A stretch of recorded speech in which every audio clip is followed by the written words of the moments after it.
LOL take two. LOL take two. LOL take two.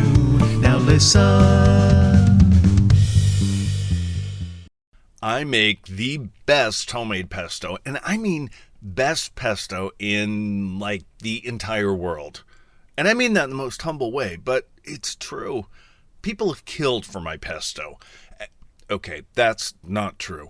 But the point is, it is so delicious. And seriously, folks, how could it not be? Fresh basil, olive oil, the perfect balance of Parmesan and Romano cheese, garlic, salt, pepper, and pine nuts. What's not to like? My friend Frank also makes a delicious pesto, but his recipe has butter in it. Really? I love butter just as much as the next guy, but it hardly seems necessary in an already perfectly balanced recipe. It's like sex on top of sex. A person can only take so much. I have always loved cooking shows. Let's face it, there's something hypnotic about having somebody showing you how to do one thing. Any one thing.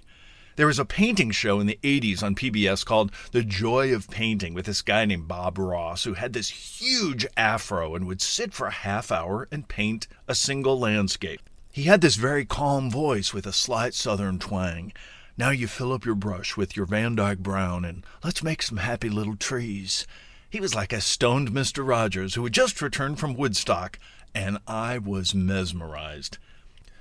Back in the 60s, I loved watching Julia Child and the Galloping Gourmet do their cooking shows. I would be making cinnamon toast in our rental house in Keokuk, Iowa when I was 7 years old and pretend I was doing a cooking show in our kitchen. I would talk to the imaginary camera while showing the proper way to get the perfect mix of cinnamon and sugar. A couple of times when showing the camera how to let the margarine melt into the already toasted bread for added crispiness, margarine would drip into the toaster and start smoking, causing my mom to run in thinking the house was on fire and telling me to knock it off.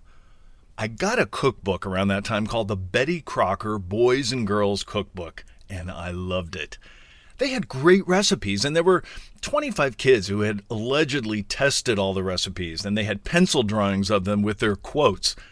Little Elizabeth said, "If I were a mama, I'd cook all day." Carol wrote, "Betty Crocker's like a real friend to me now." And Joan wrote, "If you do what Betty Crocker says, you can learn to cook very easily." Okay, girls, Betty Crocker isn't real. She was made up by some marketing department, and that picture of her in the book is a drawing. Some of the book's best recipes were fruit basket upset, silhouette sandwiches, and my absolute favorite, the Enchanted Castle Cake. It only required one oblong sheet cake, which you cut into various shapes and created a castle with 2 spires and a little drawbridge made with a piece of Hershey's chocolate and toothpicks. It even had crenellations made with pink pillow mints. It was like a Barbie dream castle, and I am telling you, it was flawless. A few years later, as I progressed from tiger to wolf to bear in Cub Scouts, it was time to move up to my Webelos pack, the last step before Boy Scouts. I got my cooking merit badge and entered myself into a scouting cooking contest. Sure, I could have made a recipe from the Scouts' outdoor cookbook or food for camp, but I had something else up my sleeve. Now, I've never been a terribly competitive person, but I was delighted when my Enchanted Castle Cake beat the hell out of my fellow Scouts' lame entries like spaghetti and meatballs and pigs in blankets. My Enchanted Castle Cake took first prize. Yes! Take that, you little Webelos bastards. During the 2 most miserable years of my existence, or as I like to call them, Urbandale Junior High School, we suffered the required math, science, humanities, and dreaded gym classes. However, we were given the option to fill out our hideous days with a couple of elective classes. Sure, I could have chosen shop class like all the other boys did. No doubt I would have benefited from learning how to use power tools, a skill I am sadly lacking as an adult. But there was no way I was going to suffer through shop class with all the bullies that made my daily life a living hell. So I took home economics instead. First of all, I really liked our teacher, Mrs. Reimers.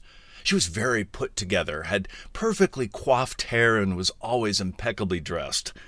But the best thing was that the classroom contained a half dozen little kitchens with harvest gold appliances. And whenever I had to cook, I would always pretend I was doing a cooking show. Now, Mrs. Reimers was no pushover. She wouldn't allow us to use the mixer to stir cookie dough. No, we had to mix it by hand, and it had to be with a wooden spoon. I made a lemon meringue pie one time and didn't get my meringue to the edge before it went into the oven. When it came out, my sad meringue had shrunk into the middle of my pie and looked like a white pasty that had come off a stripper's boob.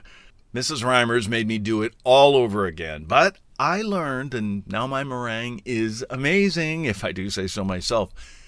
In high school, I didn't cook a lot. I was too busy producing plays and movies in my garage. My mom claims she wasn't a good cook when we were growing up. I don't know whether that's true, but I didn't know any better. We always had food on the table, and it was good stuff like pork chops, hamburgers, and the occasional steaks on the grill.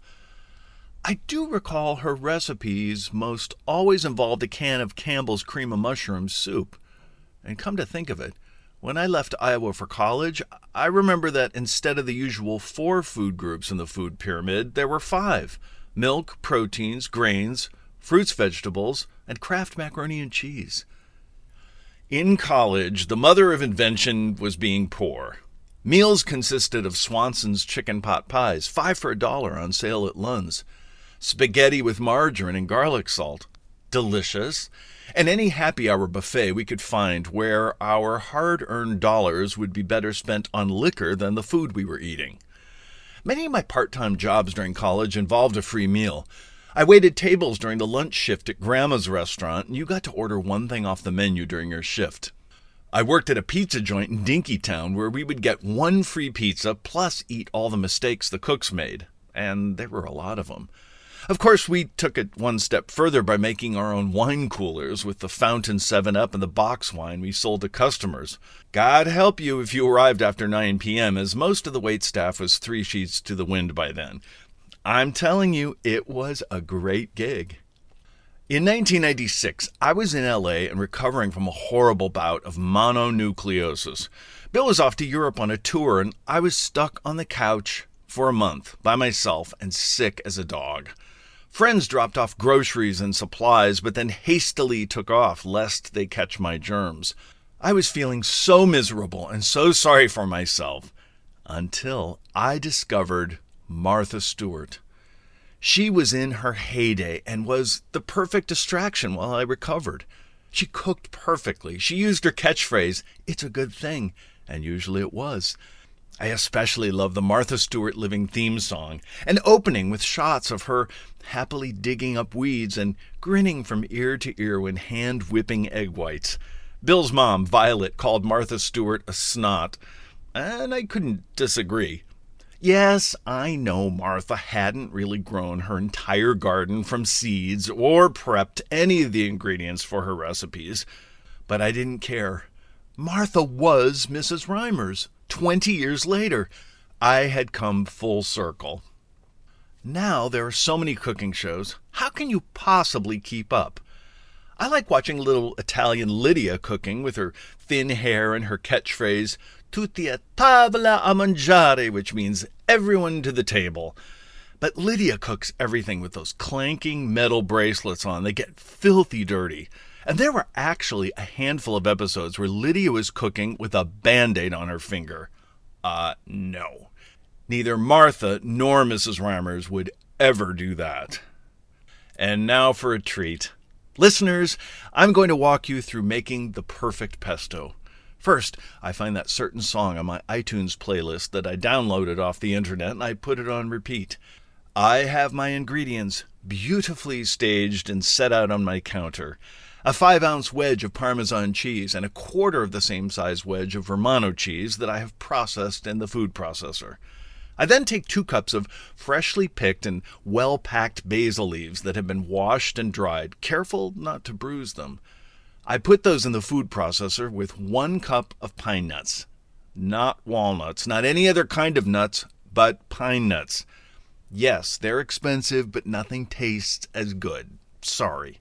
And you don't process them, otherwise you get pine nut butter. You pulse them.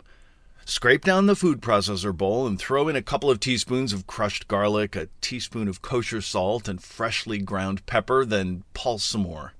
Slowly pour in a cup of the best olive oil as you crank up the processor. Now it's time to add that cheese and process until everything is blended. Then you take a taste. What does it need? I usually end up throwing in a few more pine nuts for flavor and texture, some more salt or pepper, and possibly a little more garlic, but you don't want any one ingredient to overpower anything else, especially the basil. After you get the taste just right, you scoop this amazing concoction into 2-quart freezer bags. Flatten them out to the edge, and they last for months in the freezer. They make great gifts with an attractive color-printed label that you make yourself. Who are you talking to? Bill has walked in on me in the kitchen. I'm doing a cooking show, making my pesto for Roxy. Our white boxer Roxy looks up at me from her bed as if to say, "Oh no, you just didn't throw me under the bus." Bill says, "And what is this music you have on repeat?" I hesitate on this one. I blurt it out. "It's the Martha Stewart Living theme song from 1996, How Dare You Judge Me?" He shakes his head as he leaves the kitchen. Oh my God, what is wrong with you? Sure, he says that now, until it's time to sit down to dinner. It is a good thing. LOL take two. LOL take two. LOL take two.